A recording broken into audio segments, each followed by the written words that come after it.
تو بات یہ چل رہی تھی جب اللہ تعالیٰ نے حکم دیا قبلہ بدلنے کا تو یہودی چیمے گوئی کرنے لگے کہ ان کا ابھی تک تو کوئی قبلہ ہی متعین نہیں ہے۔ تو اللہ تعالیٰ نے کہا کہ اللہ کا حکم ماننا یہ دین ہے۔ جب اللہ کہے کھڑے ہو جاؤ تو کھڑے ہونا دین ہے، جب اللہ کہے بیٹھ جاؤ تو بیٹھ جانا دین ہے، جب اللہ کہے سو جاؤ تو سو جانا دین ہے، جب اللہ کہے جاگو تو جاگنا دین ہے، جب اللہ کہے کھاؤ تو کھانا دین ہے، بھوکے رہو تو بھوکا رہنا دین ہے۔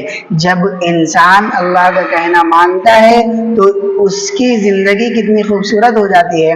اس کی ایک تصویر پیش کی اللہ نے، وَلَكِنَّ الْبِرَّ، دین یہ ہے یعنی نیکی یہ ہے کہ بندہ اللہ کو مانے، آخرت کو مانے، اللہ کی کتابوں کو مانے، تمام نبیوں کو مانے۔ یہودی تمام نبیوں کو نہیں مانتے تھے اور آخرت کے سلسلے میں ان کا عقیدہ بھی درست نہیں تھا، آخرت کے سلسلے میں عقیدہ درست نہیں تھا۔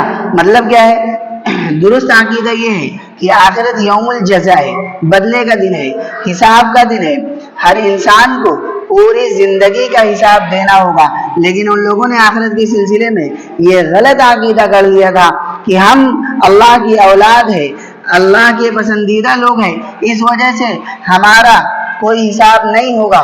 تقریباً یہی اس زمانے میں ہم مسلمانوں کا حال ہو گیا ہے کہ ہم مسلمانوں نے سمجھ لیا ہے کہ ہم تو فلاں پیر صاحب کے مرید ہیں، ہم تو فلاں عالم دین کا دامن تھامے ہوئے ہیں، ہم تو فلاں امام کے مقتدی ہیں، ہم تو فلاں مفتی صاحب کے بہت بڑے پیروکار ہیں،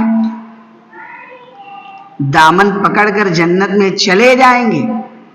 لیکن جب اللہ کے دین کو نہیں مانا، چھوڑ دیا، تو ہاتھ میں دامن ہے ہی نہیں، کیونکہ دامن پکڑنے کا مطلب ہے دین پر عمل کرنا۔ جب آپ نے دین کو چھوڑ دیا تو دامن گویا کہ آپ نے چھوڑ دیا، تو دامن ہی نہیں ہے۔ نبیوں کے سلسلے میں ان کا یہی حال تھا کہ وہ نبیوں کے درمیان فرق کرتے تھے۔ اللہ نے فرمایا ایمان والوں کا طریقہ یہ ہے کہ وہ انبیاء کے درمیان فرق نہیں کرتے، لا نفرق بین احد من رسلہ، وہ سب کو مانتے ہیں۔ جو دیندار ہوتا ہے، سچا مسلمان ہوتا ہے، اس کے عقائد اور یقین درست ہوتے ہیں، وہ اللہ کو مانتا ہے اس طرح جیسے اللہ کو ماننے کا حکم ہے، وہ آخرت کو مانتا ہے اس طرح جس طرح اللہ نے ماننے کا حکم دیا ہے، اور جس اللہ نے انبیاء نے اور آخر میں آپ صلی اللہ علیہ وسلم نے بتلایا، اسی طرح وہ آخرت کو مانتا ہے، وہ فرشتوں کو بھی مانتا ہے، تمام کتابوں کو بھی مانتا ہے، اور پھر اللہ نے فرمایا وہ اپنا مال خرچ کرتا ہے۔ ایسا نہیں ہے اللہ کو مان لینے کے بعد مال کی محبت دل سے نکل جاتی ہے۔ مال کی محبت دل سے نکل جائے تو مال خرچ کرنے میں کیا کمال ہے؟ گھر میں جھاڑو لگانے کے بعد کچرا اٹھا کر پھینک دیتے ہیں، اس لیے کہ کچرے سے کوئی محبت نہیں، بلکہ اس سے تو گھن آتی ہے، نفرت ہوتی ہے۔ لیکن اسی کچرے کے قریب یا کچرے کے اندر کوئی سونا پڑا ہو، گھر کا کوئی زیور پڑا ہو، تو کوئی بھی اسے اٹھا کر پھینک دیتا ہے یا سنبھال کر اٹھا کر رکھ دیتے ہیں۔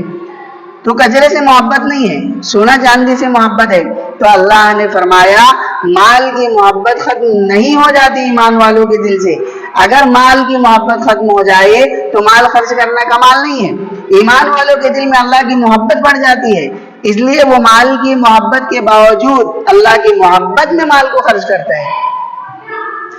ایک مثال سے سمجھیے، ایک آدمی اپنا بہت محنت سے کمایا ہوا مال اپنے بچوں پر خرچ کرتا ہے نا، وہی کوئی پڑوسی یا کوئی دوسرا آ جائے مانگنے تو نہیں دیتا، کیوں؟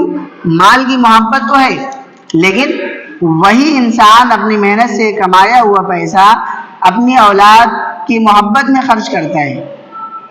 تو مال کی محبت اولاد کی محبت مال کی محبت سے زیادہ ہوتی ہے، بیوی کی محبت، بچوں کی محبت، ماں باپ کی محبت مال سے زیادہ ہے، اس لیے وہ بیوی بچوں پر ماں باپ پر تو خرچ کر رہا ہے، لیکن کوئی دوسرا یا پڑوسی مانگنے آ جائے تو وہ اس مال کو نہیں دیتا۔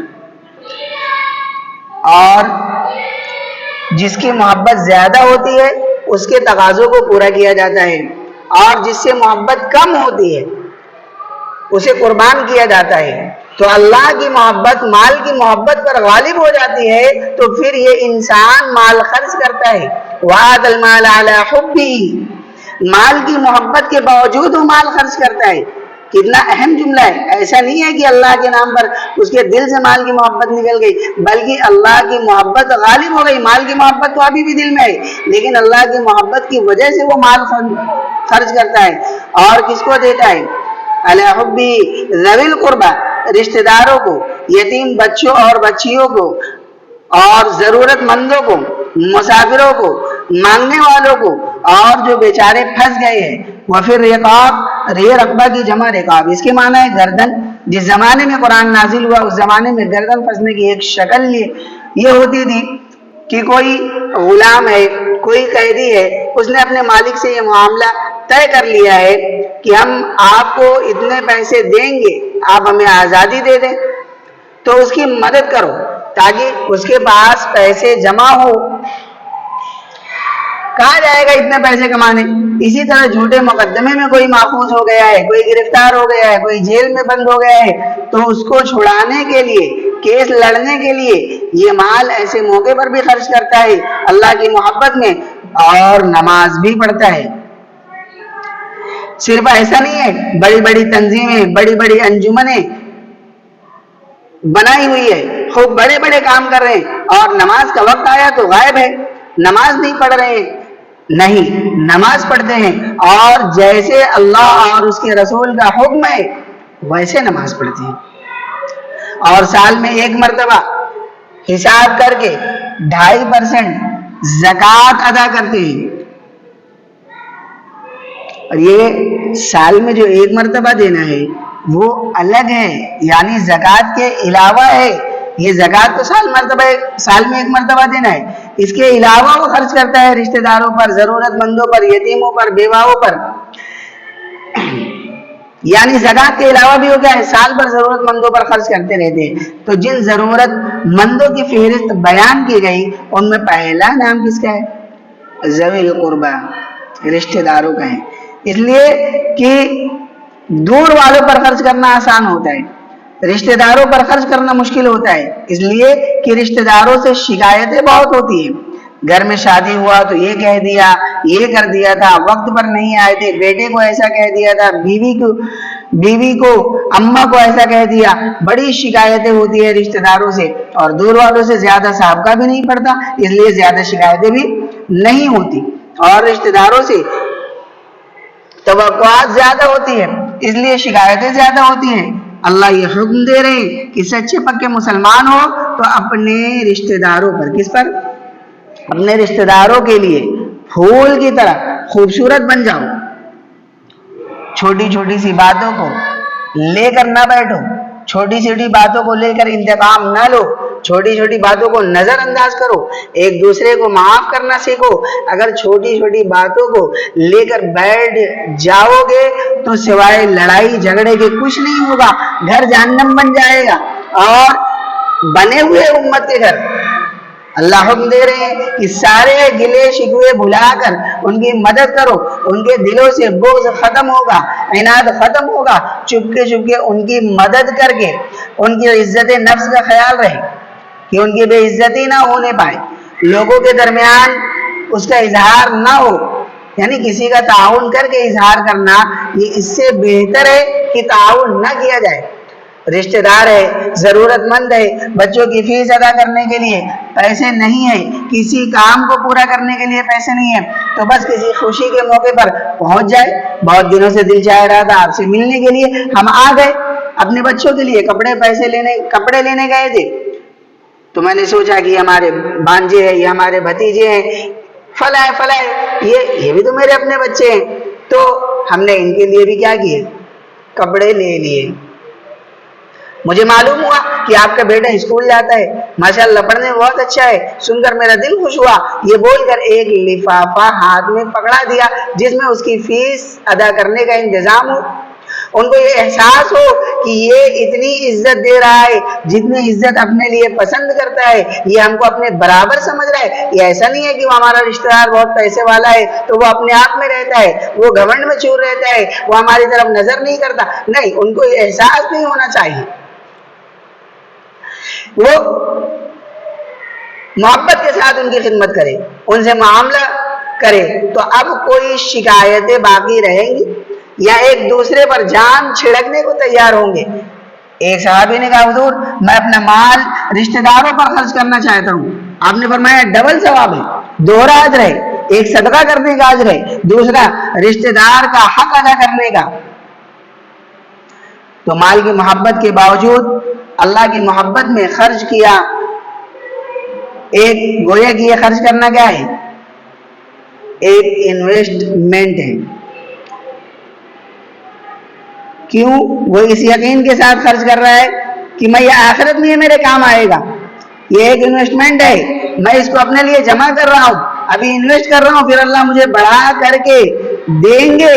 جیسے ایک آدمی کو معلوم ہو جائے کہ فلاں جگہ 50 لاکھ میں ایک پلاٹ مل رہا ہے اور وہاں ایئرپورٹ بھی بننے والا ہے, اگلے 2 سال کے بعد اس کی قیمت 50 لاکھ کے بجائے 50 کروڑ ہو جائے گی اور اس کے اکاؤنٹ میں 45 لاکھ پڑے ہیں.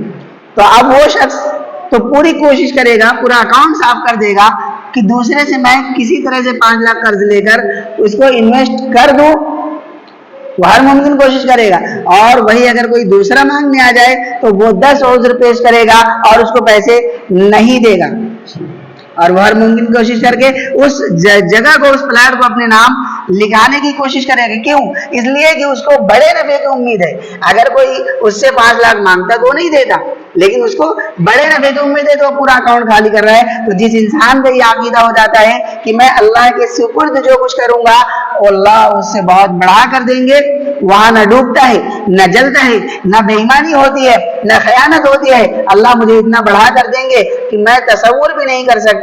تو بندہ اپنا ہاتھ خالی کر دیتا ہے اللہ کو راضی کرنے کے لیے. پھر اللہ نے فرمایا کہ لسٹ میں تمہارے سب سے پہلے جو شامل ہے وہ کون ہے؟ تمہارے رشتہ دار ہیں.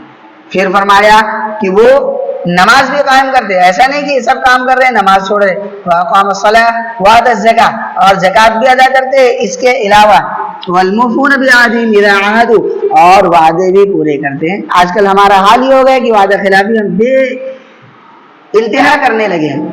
وَالصَّابِرِينَ فِي الْبَأْسَاءِ, حالات چاہے جیسے بھی ہو ہر حال میں اللہ کا شکر ادا کرتے ہیں. وَالضَّرَّاءِ وَحِينَ الْبَأْسِ اولئک الذین صدقوا واولئک هم المتقون, کہ پیچھے جو بیان ہوا جو ان پر عمل کرنے والے لوگ ہیں وہی سچے لوگ ہیں. اللہ ہمارے دلوں کو بھی پاک فرمائے, ہمیں بھی ہمارے رشتہ داروں کی محبت ہمارے دلوں میں پیدا فرمائے, اور جو ضرورت مند ہے اللہ ان کی خدمت کرنے کی توفیق عطا فرمائے.